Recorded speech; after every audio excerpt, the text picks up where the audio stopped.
नमस्कार, मैं हूं नगमा। जहां जहां बीजेपी खुद को कमजोर पाती है, वहां पे मजबूती का जिम्मा प्रधानमंत्री के कंधों पर जाता है। दक्षिण भारत में बीजेपी की उम्मीदों की नाव को पार लगाने की जिम्मेदारी भी प्रधानमंत्री पर आ गई है और इसलिए वो लगातार दक्षिण भारत के दौरे पर हैं। देखिए ये रिपोर्ट।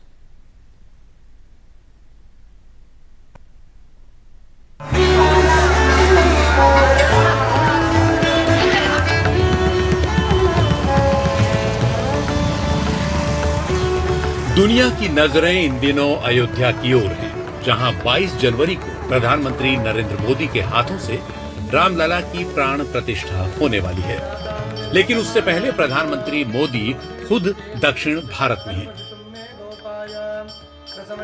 वहां कभी वो उस लेपाक्षी मंदिर में जाते हैं जहां भगवान राम की मुलाकात गिद्धराज जटायु से हुई थी,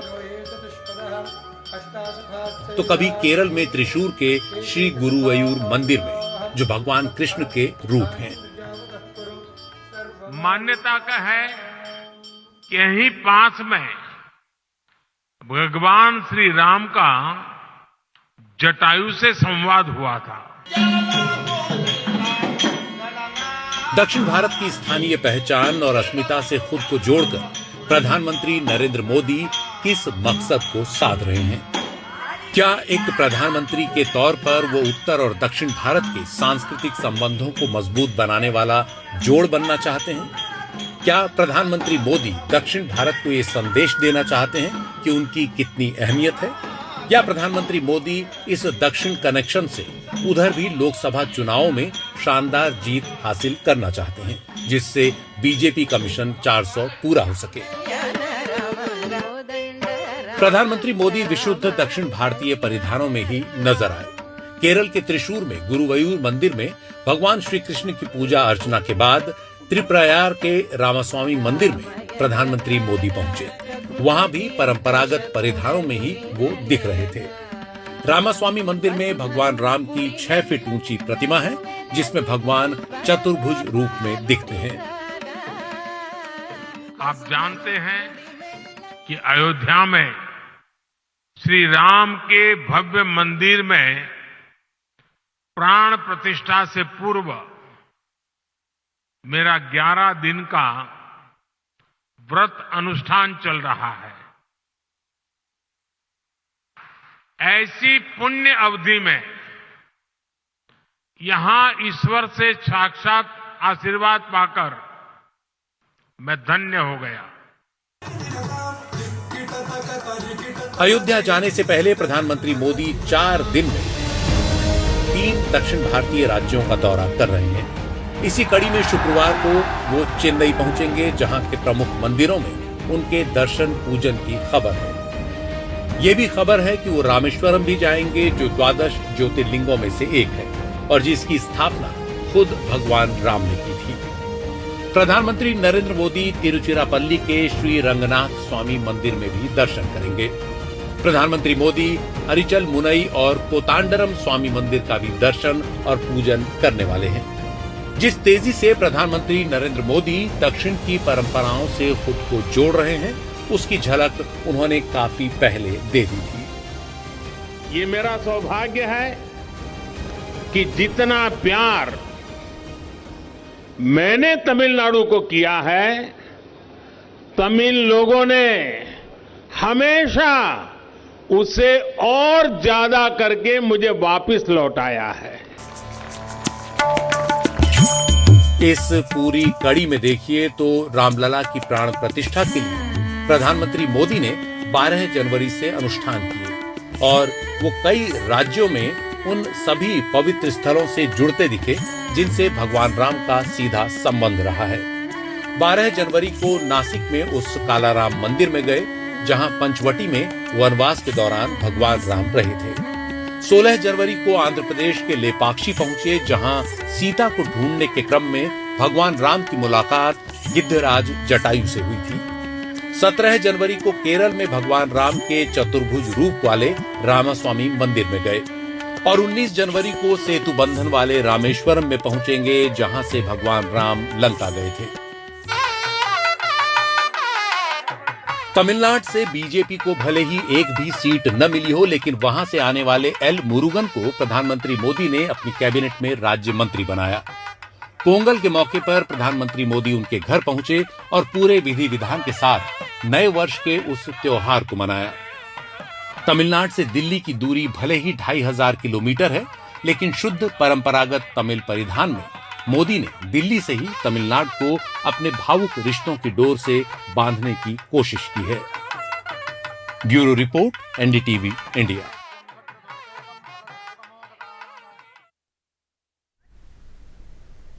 प्रधानमंत्री मोदी प्रतीकों का इस्तेमाल भी खूब करते हैं। किसी भी संस्कृति से अपने जुड़ाव के लिए उनके पास तमाम कारण और किस्से होते हैं।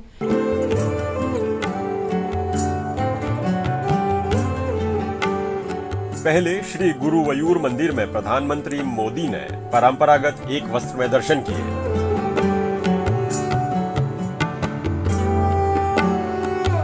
इस मंदिर को दक्षिण भारत की द्वारिका कहते हैं। इसके साथ प्रधानमंत्री का नाता कुछ इस तरह जुड़ता है कि द्वारिका गुजरात में है और पीएम मोदी खुद गुजरात से आते हैं।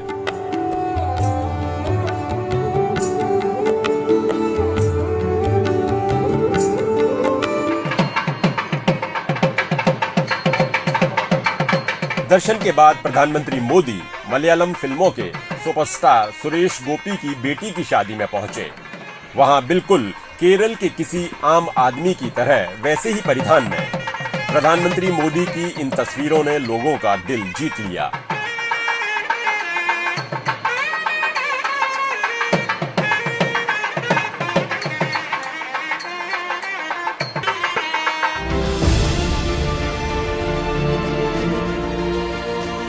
प्रधानमंत्री नरेंद्र मोदी केरल के कोच्चि भी पहुंचे।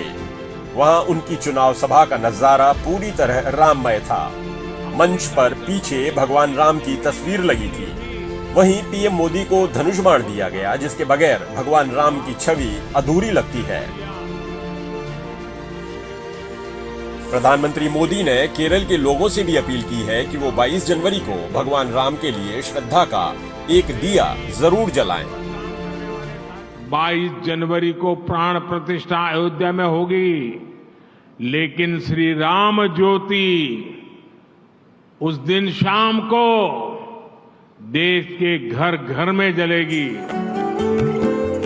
एक तरफ केरल में भक्ति के पवित्र स्थलों पर पीएम मोदी पहुंचे, तो दूसरी तरफ इस खूबसूरत राज्य के लिए विकास की नई सौगात लेकर भी मुख्यमंत्री पी विजयन की मौजूदगी में प्रधानमंत्री मोदी ने राज्य के लिए 4000 करोड़ रुपए से भी ज्यादा की विकास परियोजनाओं का ऐलान किया। आज जब भारत फिर से ग्लोबल ट्रेड का एक बड़ा केंद्र बन रहा है, तब हम फिर से अपनी समुद्र शक्ति को बढ़ाने में जुटे हैं। इसके लिए केंद्र सरकार समुद्र किनारे बसे कोच्चि जैसे शहरों का सामर्थ्य और बढ़ाने में जुटी है।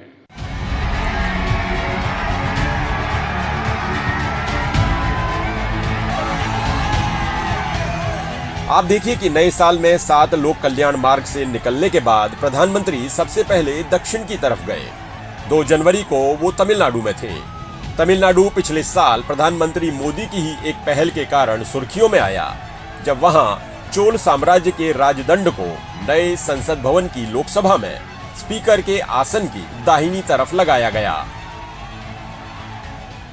ये सेंगोल प्रयागराज में आनंद भवन में वॉकिंग स्टिक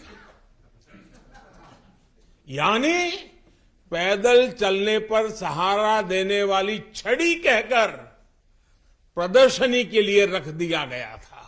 आपका ये सेवक और हमारी सरकार अब उस सेंगोल को आनंद भवन से निकाल कर लाई है।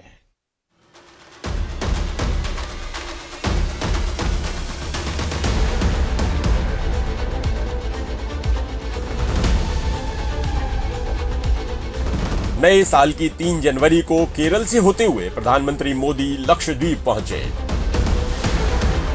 और हाँ, लक्षद्वीप में प्रधानमंत्री का अलग अंदाज था। समंदर में स्नॉर्कलिंग करके ये पैगाम दे दिया कि लक्षद्वीप आइए और एडवेंचर चाहते हैं तो समंदर में गोता लगाइए। इसके अलावा लक्षद्वीप में समंदर किनारे सुबह और शाम चहलकदमी करके प्रधानमंत्री ने ये भी इशारा कर दिया कि कुदरत का नजारा लेना है तो लक्षद्वीप आ जाइए। ये बात दूसरी है कि इससे मालदीव को मिर्ची लग गई, लेकिन भारत का रुख साफ है कि हमें तो अपना टूरिज्म बढ़ाना है।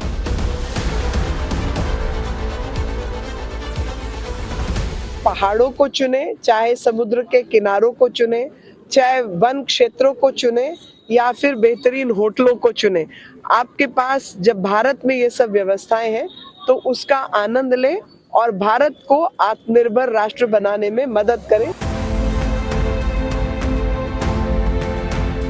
प्रधानमंत्री मोदी की दक्षिणी राज्यों की ताबड़तोड़ यात्रा चुनावी साल में हो रही है, इसलिए इन यात्राओं की एक कड़ी लोकसभा के चुनावों से भी जुड़ती है।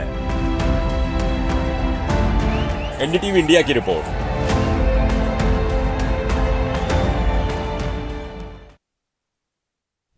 और ब्रेक के बाद बीजेपी के लिए क्यों खास है दक्षिण भारत।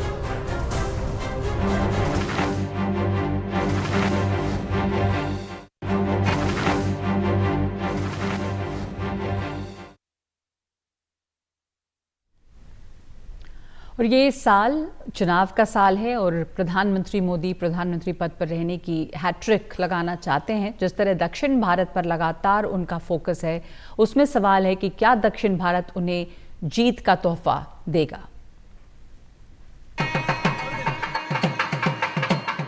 दक्षिण भारत के अलग अलग मंदिरों में प्रधानमंत्री नरेंद्र मोदी। जब प्रधानमंत्री नरेंद्र मोदी लगातार भगवान के मंदिरों में जा रहे हैं तो कहा जा रहा है कि ये सारी कवायद लोकतंत्र के सबसे बड़े मंदिर में अपने बहुमत के आंकड़े को और बढ़ाने के लिए किया जा रहा है। वैसे भी बीजेपी का लक्ष्य अब की बार 400 पार वाला है। खुद प्रधानमंत्री नरेंद्र मोदी इशारों में बता चुके हैं कि इस बार 2019 का रिकॉर्ड टूट सकता है। और कुछ लोग तो कह रहे हैं कि आज की इस हैट्रिक ने 24 की हैट्रिक की गारंटी दे दी है।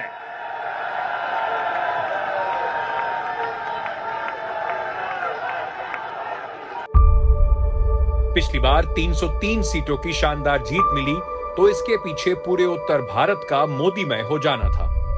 लेकिन बगैर दक्षिण भारत जीते 400 सीटें कैसे होंगी। दक्षिण भारत के 5 राज्यों तमिलनाडु, केरला, कर्नाटका, आंध्र प्रदेश और तेलंगाना के साथ 2 केंद्र शासित प्रदेशों में पुडुचेरी और लक्षद्वीप को अगर जोड़ दें तो कुल मिलाकर 131 लोकसभा सीटें होती हैं। बीजेपी पिछली बार तमिलनाडु में 0 पर रही, जबकि जयललिता की पार्टी AIADMK से इसका गठबंधन था। प्रधानमंत्री मोदी की कोशिश अब की बार तमिलनाडु में खाता खोलने की है। वैसे ही केरल में भी पिछली बार बीजेपी 0 पर ठहर गई थी, जहां इस बार एक तो धार्मिक आस्था, दूसरे RSS की पैठ के आधार पर बीजेपी अपने लिए संभावनाओं का दरवाजा खोज रही है। आंध्र प्रदेश में बीजेपी 0 है, लेकिन वहां भी जगन सरकार की नाकामियां और मोदी की कामयाबियों से उन्हें उम्मीद है। लक्षद्वीप में भी पार्टी 0 पर है, लेकिन वहां जो बाजी खेलनी थी प्रधानमंत्री खेल चुके। कर्नाटका में बीजेपी ने पिछली बार जरूर शानदार प्रदर्शन किया था, 28 में से 25 सीटें जीती थी, लेकिन इस बार दिक्कत यह है कि वहां कांग्रेस शानदार तरीके से जीत चुकी है। ऐसे में बीजेपी ने पूर्व प्रधानमंत्री देवेगौड़ा की JDS से गठबंधन कर लिया है। वैसे ही तेलंगाना में भी विधानसभा चुनावों में बीजेपी और BRS दोनों को कांग्रेस ने मात दी। BRS को लगता है कि बीजेपी की उभार की वजह से ही उनकी नैया डूबी है। तो क्या इस बार कांग्रेस से निपटने के लिए बीजेपी और BRS हाथ मिला सकते हैं? लेकिन प्रधानमंत्री मोदी पहले ही कह चुके हैं वो NDA में आने का BRS का आग्रह ठुकरा चुके हैं। मुझे कहने लगे कि आपके नेतृत्व में देश प्रगति कर रहा है, हम भी NDA का हिस्सा बनना चाहते हैं, आप हमें NDA में शामिल कर दीजिए। मैंने कहा आगे क्या? बोले हैदराबाद में म्युनिसिपल कॉरपोरेशन में हमारी मदद कर दीजिए। मैंने केसीआर को कहा आपके कारनामे ऐसे हैं, मोदी आपके साथ जुड़ नहीं सकता है। दक्षिण भारत में सबसे ज्यादा 39 सीटें तमिलनाडु में। प्रधानमंत्री नरेंद्र मोदी का तमिलनाडु पर पूरा फोकस है। उसमें तमिलनाडु के विकास की दुहाई है तो गुजरात से संबंध निकालकर भावनात्मक रूप से भी जोड़ना प्रधानमंत्री चाहते हैं। और अब आपको दिखाते हैं सोशल मीडिया पर डाली गई प्रधानमंत्री मोदी की 2 तस्वीरें। केरल से प्रधानमंत्री नरेंद्र मोदी ने 2 तस्वीरें ट्वीट की। गुरुवायूर में जासना सलीम ने पीएम मोदी को भगवान कृष्ण की पेंटिंग भेंट की। वो वर्षों से खास त्योहारों पर मंदिर को अपनी पेंटिंग भेंट करती रही है। दूसरी तस्वीर श्रीमन नारायण की है, जो प्यासे चिड़ियों को पानी पिलाने का काम करते हैं। पीएम मोदी नारायण के बारे में मन की बात में भी चर्चा कर चुके हैं। इन दोनों तस्वीरों से ये संदेश देने की कोशिश होती है कि प्रधानमंत्री मोदी बेहद मामूली लगने वाले लोगों से जुड़े रहते हैं। Bureau report, NDTV India.